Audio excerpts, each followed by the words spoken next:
As the snowflakes gently settled on the frozen ground outside, I sat by the crackling fireplace, trying to shake off the chill that lingered in my bones. The eerie silence of the night enveloped the house, save for the occasional gust of wind rattling the windows. It was Christmas Eve, but there was no joy or warmth in this desolate place, only a haunting sense of foreboding. I had inherited this secluded cabin from a distant relative, nestled deep within the dense woods. The isolation was both a blessing and a curse, especially on a night like this when the darkness seemed to seep into every corner of the house.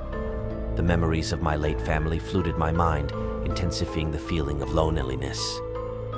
I tried to distract myself by decorating a small, artificial Christmas tree.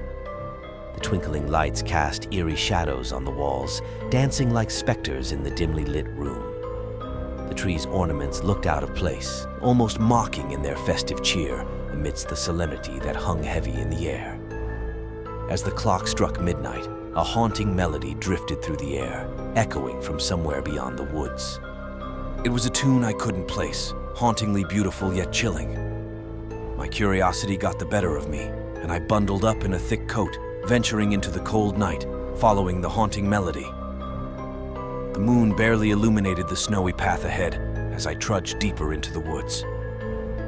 The music seemed to lure me further, its enchanting notes guiding my steps.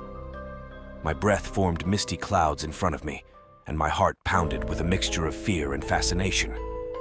Suddenly, the music ceased, leaving an eerie silence in its wake.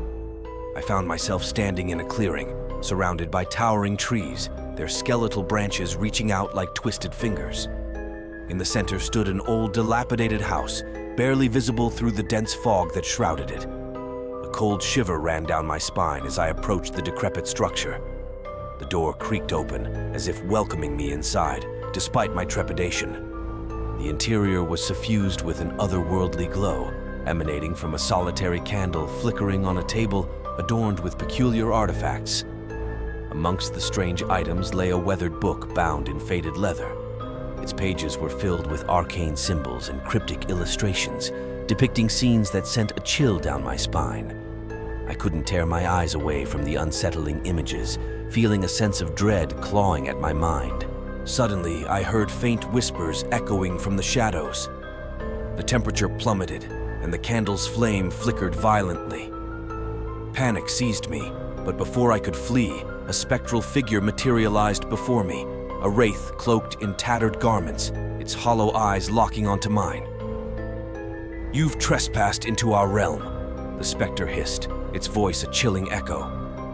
"You shall not leave until you offer a sacrifice to appease the spirits."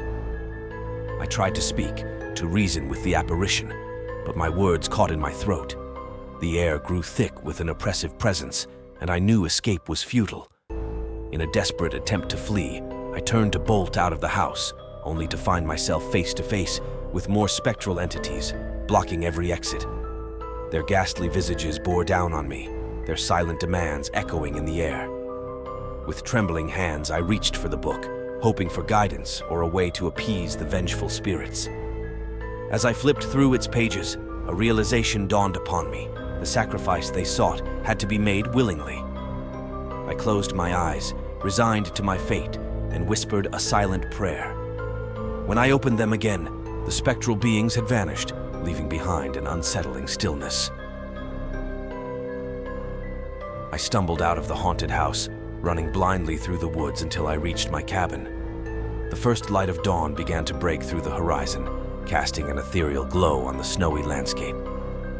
Though I had escaped the grasp of the otherworldly entities, the harrowing experience had etched itself into my soul. I locked myself inside, haunted by the chilling events of that fateful Christmas Eve, forever burdened by the knowledge that the spirits of that desolate place demanded an offering I would never forget.